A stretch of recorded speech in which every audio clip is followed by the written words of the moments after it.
Oh non. Je suis pas une poupée de toute une vie.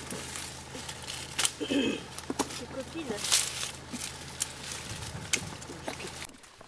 Bon alors Sophie, c'est les vendanges, c'est le premier jour des vendanges, C'est le troisième. c'est le troisième jour. Jour des vendanges. D'accord. Et ça représente quoi pour vous alors les vendanges?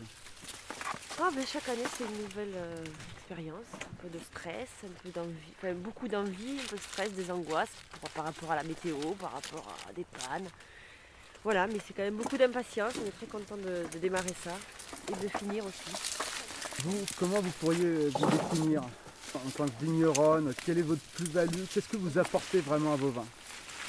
Pour moi quand même le travail de vigneron c'est un travail assez discret, je pense que c'est le terroir qui fait beaucoup. Je veux rester très, très proche du terroir et donc je ne veux pas modifier, voilà c'est ça, je ne veux pas modifier les caractéristiques du terroir, je veux les mettre en valeur surtout. Alors les avantages de la culture en bio, pour moi c'est même pas une histoire d'avantage, c'est une histoire de... Pour moi c'était obligatoire. À part le côté écologique, c'est à mon avis on a beaucoup plus d'expression de terroir par nos vins. Voilà. On est très attentif à la vigne, on est très présent, on ne fait jamais de gestes automatiques ou systématiques, tout est raisonné.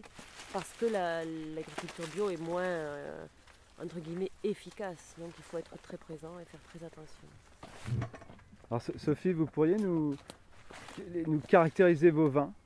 C'est des vins sur lesquels on a beaucoup de, à mon sens, et pas que le mien, mais aussi le sens de toutes les personnes qui en boivent, la fraîcheur et la finesse. Voilà. Hein, ça, c'est le gros trait de mes vins.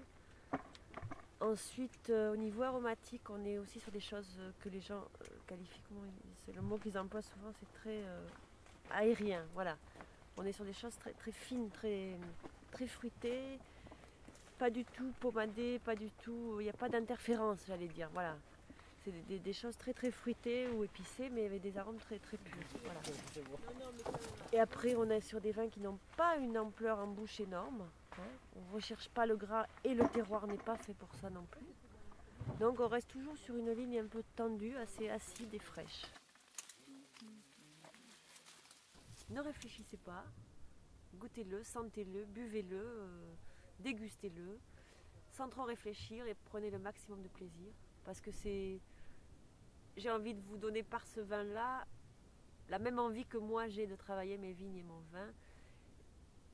J'ai pas envie de parler de modération, j'ai envie de parler de plaisir et d'envie et de petits moments de plaisir. Voilà, comme si on grappillait, comme on grappille la vigne. J'ai envie que chaque verre vous donne envie de juste un petit moment de plaisir. Ça fait rien, même 5 minutes, même voilà. Allez-y, faites les fous et essayez n'importe quoi et tout. Voilà.